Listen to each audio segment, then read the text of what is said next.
دکتۆر خەلیل غازی ئەندامی لیژنەی دارایی پەرلەمانی عێراق لەگەڵمان دەبێت. چەند پرسیارێکی ئاراستە دەکەین سەبارەت بەم دۆخەی ئێستا.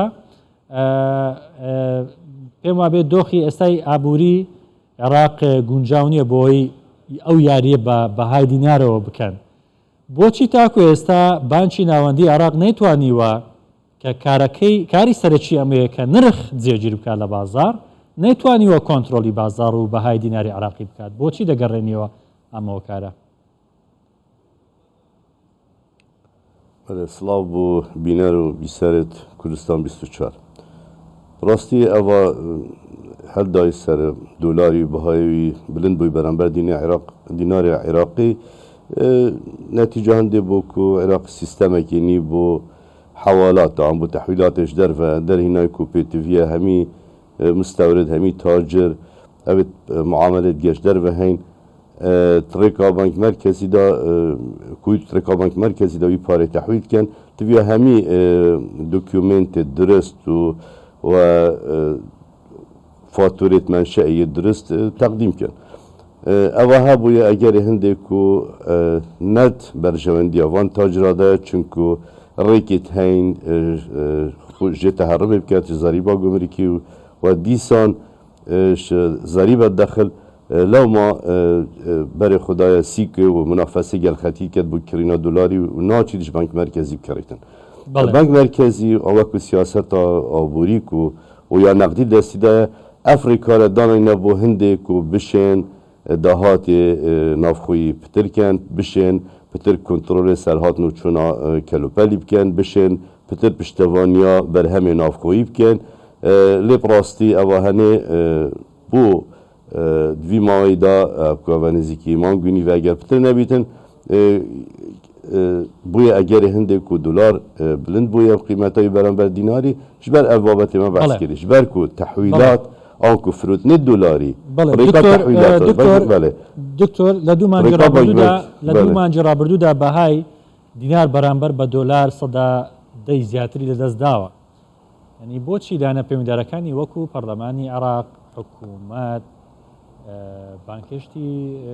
پارێزگاری بانکی ناوەندی عێراق ناکەن بۆی بزانن چۆن چارەسەری ئەم دۆخە دەکەن؟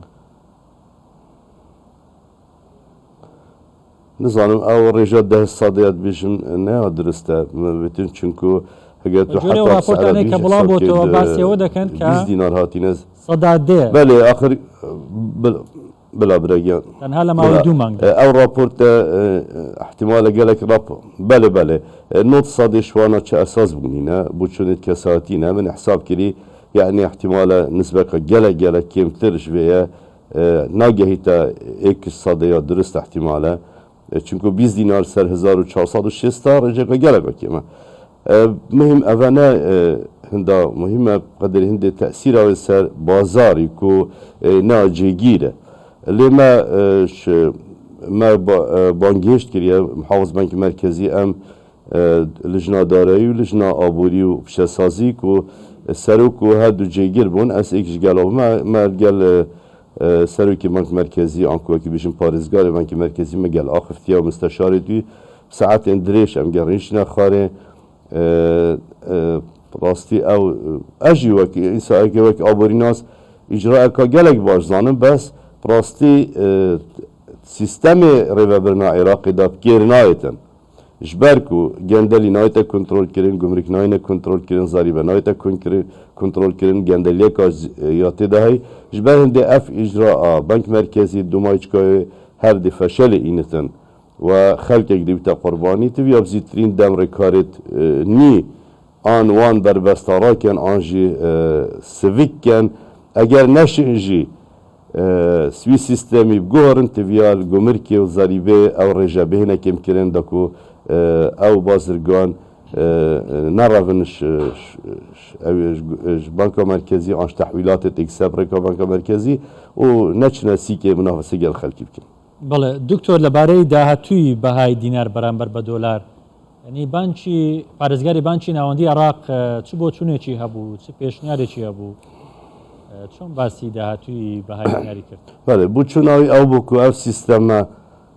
بله اکو سیستمات ماوی 30 روزا حتی 45 روزا دیجی گیر بتو دی دلار جاره که دیجی گیر بیتامه بس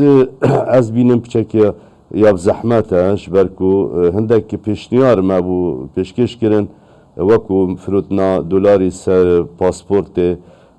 سیکشو میگلک پشتوانیا وکر وکو بری چند سال کات فروتنا اولاتیا سر پاسپورت 5000 دلاریان 3000 دلاریان چند دا بشین کو پتر دلاری برهف کنش برکو بانک مرکزی دلاری که زیده یلدف بس کس جنا کریتن یعنی تاجر جنا کرن و اوادیجی امریکا هیچ ریکارک نیست بر هاتنا دلاری با عراقی بگوتنا گوتنا پارزگار بانک مرکزی عراقی گوتی محطانو که هیوه 4 تحویلات جت اینا که هر تحویلک 409 میلیون دلاره بو مفرد کردن حیوانه گوتنو که ما گوته هنشین بو مبکنه زیداری کن گوتی حسکه ود وده 8 تحویله بو مفرد کردن آنکو امریکا را گیری ناگیرید بس وقت بیشن وقت پیتویکا بو آواکرنا بوری عراق دیب شوازه که ساخلم توی اوری کار جه خوب بگیرن از بانک مرکزی گرفتین و بس با حتی ام نزانین دیک حتی کنگی ده ابوابت کاریگری و یا نگاتیو بسر آبودی بله دکتور خلیل غازی اندامی لجنه داره لپارلمان عراق سپاس که لگل نبود